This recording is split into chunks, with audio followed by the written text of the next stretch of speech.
दोस्तों, आज की इस वीडियो में हम बात करने वाले हैं 125 सीआरपीसी के खर्चे की। मेंटेनेंस की बात करने वाले हैं। मेंटेनेंस के बाद हम बात करेंगे कि कोर्ट के अंदर मामला अपीयरिंग होता है, कैसे उसका प्रोसेस होता है इस बारे में। और जब कोर्ट डिसाइड कर देता है अमाउंट, भाई पति को ये अमाउंट देना है, पति नहीं देता तो आगे पत्नी ने आवेदन किया कोर्ट के अंदर।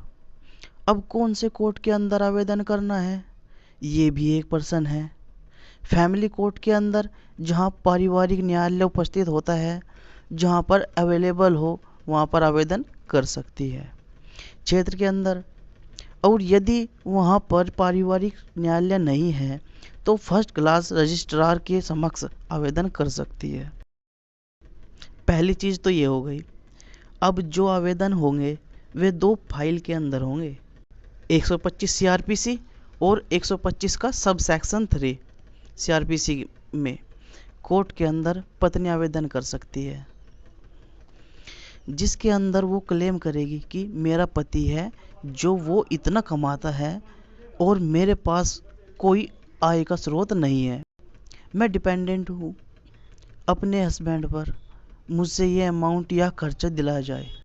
और वजह क्या है कि मेरे पति ने मेरे साथ ये चीज़ें की है जो 498 के अंतर्गत आती है, कि मेरे साथ ये प्रताड़ना, दहेज की डिमांड, मुझे घर से बाहर निकाल दिया, वो वाली बातें लिखते हुए आवेदन कर सकती है।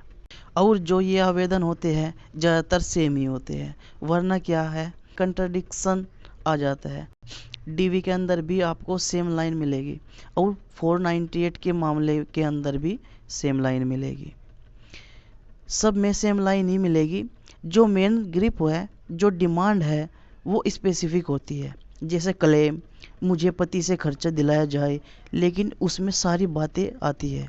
अब ये मान के चलिए भाई पत्नी ने आवेदन कर दिया, दोनों तरफ से आवेदन, कोर्ट में नोटिस जारी कर दिया, पति को नोटिस डिलीवर्ड हो गया। नोटिस डिलीवर्ड होने के बाद पति कोर्ट के अंदर आता है, कोर्ट के अंदर आकर जवाब देगा। उसको 60 दिन के अंदर डिसाइड करना होता है। वैसे तो कोर्ट को लेकिन टाइम लग जाता है, बहुत स्लो प्रोसीजर है कोर्ट का। तो मान लीजिए 4 महीने के अंदर कोर्ट डिसाइड कर लेती है। अब जो इंटरिम डिसाइड करेगी वो आवेदन पे करेगी।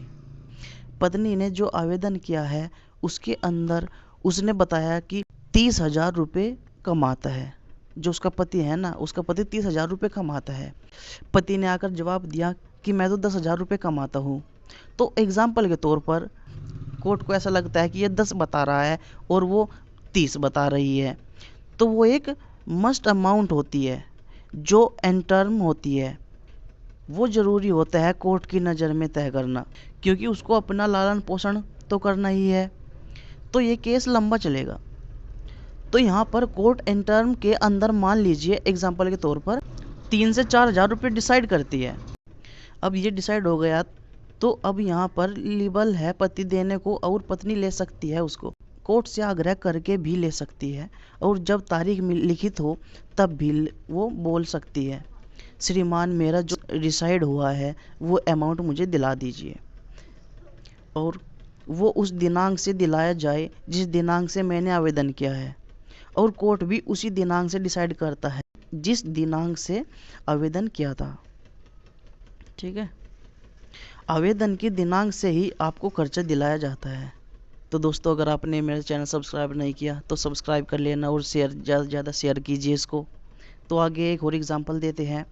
अब एग्जांपल के तौर पर कुछ और लोग कहते हैं कि सर मैं कमाता नहीं, क्या तब भी मुझे पैसा देना पड़ेगा? या फिर मैं स्टूडेंट हूँ तो मैं स्टडी करता हूँ फिर भी मुझे पैसा देना पड़ेगा? तो बिल्कुल आपको पैसा देना पड़ेगा। आप कमाते नहीं हो तब भी आपको देना पड़ेगा, यही लो है।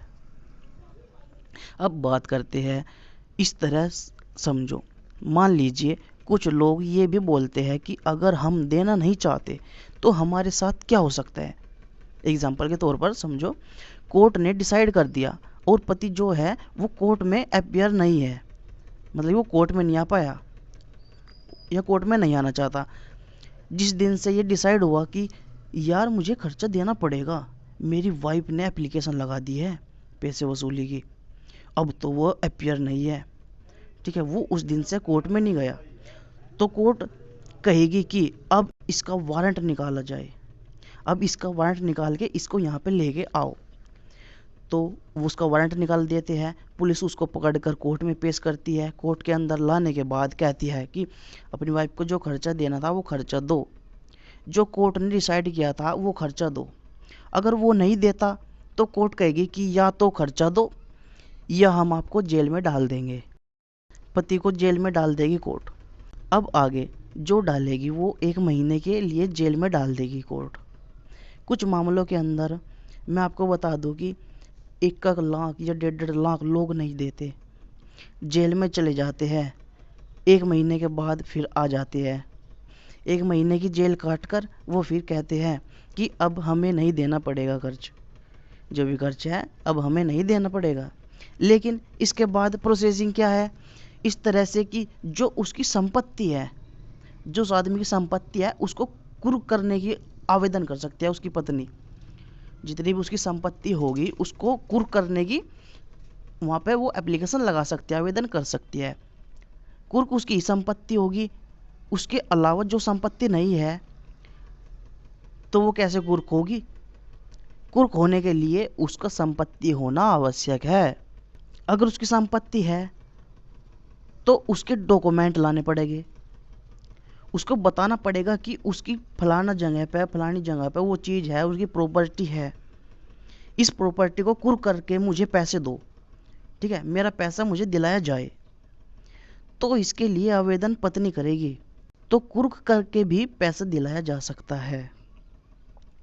अब कुछ लोगों के माइंड में ये पर्सन भी उठ रहा होगा, जो ये कोर्ट है ये किस हिसाब से किसी भी अमाउंट को डिसाइड करती है? तो 2-3 चीज़ें हैं।